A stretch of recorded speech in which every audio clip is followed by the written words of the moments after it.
एक गरीब मोची लोगों को हज के लिए जाता देखकर कहता, इंशाअल्लाह एक दिन ऐसा जरूर आएगा कि मैं भी इसी तरह हज पर जाऊंगा। फिर वो बड़ी मेहनत से लोगों की चप्पलें सीकर पैसे कमाता, कुछ घर का खर्च चलाने के लिए खर्च करता और कुछ पैसे जमा करता रहता। फिर काफी मशक्कत करके सालों के बाद आखिरकार उसने हज करने जितने पैसे जोड़ ही लिए। जब पैसे जमा हुए तो मोची हाजियों के साथ हज के लिए रवाना हुआ। जब रास्ते में हाजियों का काफिला आराम करने के लिए रुका तो मोची बैत उल खला के इरादे से इधर उधर के जंगल की तरफ गया। उसने वहाँ एक अजीब मंजर देखा। एक बर्दा खातून मुर्दार जानवर का गोश्त काट कर ले जा रही है। तो मोची उसका पीछा करने लगा कि आखिर देखूं ये औरत मुर्दार जानवर का गोश्त कहाँ ले जाती है। फिर वो औरत जाकर एक घर के अंदर घुसी। फिर मोची छुपकर खिड़की से झांक कर देखने लगा। जब मोची ने वो मंजर देखा तो उसकी आंखें फटी की फटी रह गईं। वो औरत जो हिजाब के हिसाब से मुस्लिम लग रही थी, वो मुर्दार जानवर का गोश्त पकाकर अपने बच्चों को खिलाना चाहती थी। फिर मोची ने आवाज दी, ए मई, ये क्या कर रही हो? दरवाजा खोलो, मैं तुम्हें ऐसा हरगिज नहीं करने दूंगा। उस औरत ने दरवाजा खोला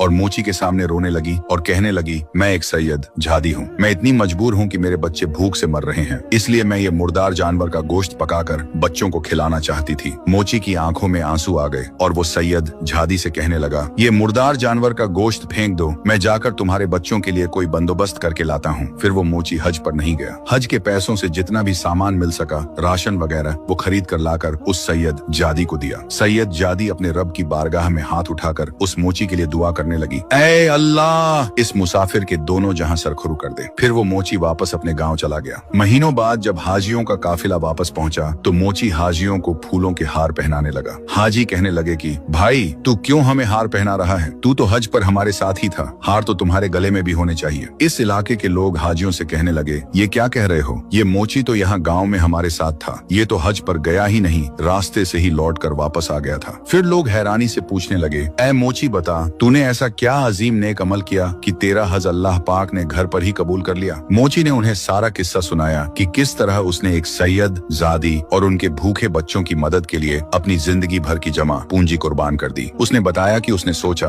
अगर मैं हज पर चला गया और ये बच्चे भूख से मर गए तो मैं अल्लाह को क्या मुंह दिखाऊंगा। जब लोगों ने ये सुना तो उनकी आंखों में आंसू आ गए। उन्हें एहसास हुआ कि अल्लाह को सिर्फ इबादत नहीं बल्कि उसकी मखलूक से मोहब्बत और हमदर्दी भी उतनी ही पसंद है। अल्लाह ताला ने मोची की उस मुखलिस नियत और कुर्बानी की वजह से उसकी जगह एक फरिश्ता भेजकर उसका हज अदा करवा दिया था।